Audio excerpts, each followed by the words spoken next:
Hi friends, நான் உங்கள் மதுரை மசாலாஸ் லதா. இன்றைக்கி நம்ம என்ன பார்க்க போகிறோம் அப்படின்னா, வெயிட் லாஸ் கஞ்சி மிக்ஸ் எப்படி பண்ணுறதுன்னு பார்க்க போகிறோம். வாங்க பார்க்கலாம். கருப்பு கவுனி 2 கிலோ எடுத்துருக்கோம். மட்டை அரிசி, கேரளா மட்டை அரிசி 1 கிலோ எடுத்துருக்கோம்.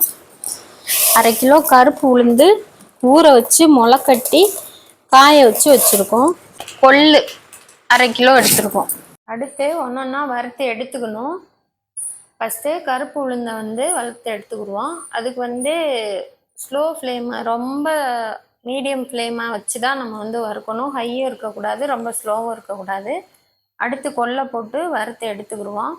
எல்லாமே ஒரே மாதிரி ஃப்ளேம் வச்சு வறுத்து எடுத்துக்கணும். அந்த நல்லா வெடிக்கும், வறுபட்டுருச்சுன்னா நல்லா வெடிக்கும், அந்த மாதிரி வாடை வரும். அதெல்லாம் பார்த்து நம்ம பக்குவமாக கருகிராமல் வறுத்து எடுத்துக்கணும்.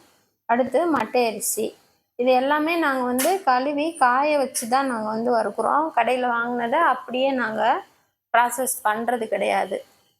இது வீடியோக்காக நான் ரொம்ப தெளிவாக சொல்லியிருக்கேன். இந்த மாதிரி வறுத்தெடுத்து ஆற வச்சு அதுக்கப்புறமா தான் நம்ம பவுட்ரு பண்ணணும்.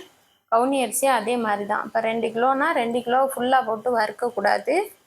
ஒரு 1/2 கிலோ 1/2 கிலோவாக போட்டு வறுத்துக்கணும். அப்போ தான் நல்லா வறுபடும். இந்த மாதிரி வறுத்தடிச்சு ஆற வச்சு பவுட்ராக பண்ணிக்கணும். நம்ம சூட்டோட பண்ணக்கூடாது, நல்லா ஒரு பொறுப்பாக வராது. இந்த மாதிரி பவுட்ராக்கி பாக்கெட் பண்ணி தான் நாங்கள் உங்களுக்கு விற்பனைக்கு கொடுக்குறோம். அதனால் வேணும்னா எங்கள்கிட்ட ஆர்டர் பண்ணி நீங்கள் வாங்கிக்கலாம். ஓகே ஃப்ரெண்ட்ஸ், இப்போ இது நம்ம கஞ்சி மிக்ஸ் பேக்கேஜ் நாங்கள் இப்படி தான் கொடுக்குறோம். 250 கிராமில். வேணும்னா ஸ்க்ரீனில் தர்ற வாட்ஸ்அப் நம்பர்லேயும் நீங்கள் ஆர்டர் பண்ணி வாங்கிக்கலாம். எங்கள் சேனல் பிடிச்சிருந்தா லைக் பண்ணி, ஷேர் பண்ணி, சப்ஸ்கிரைப் பண்ணுங்கள். Okay, bye friends.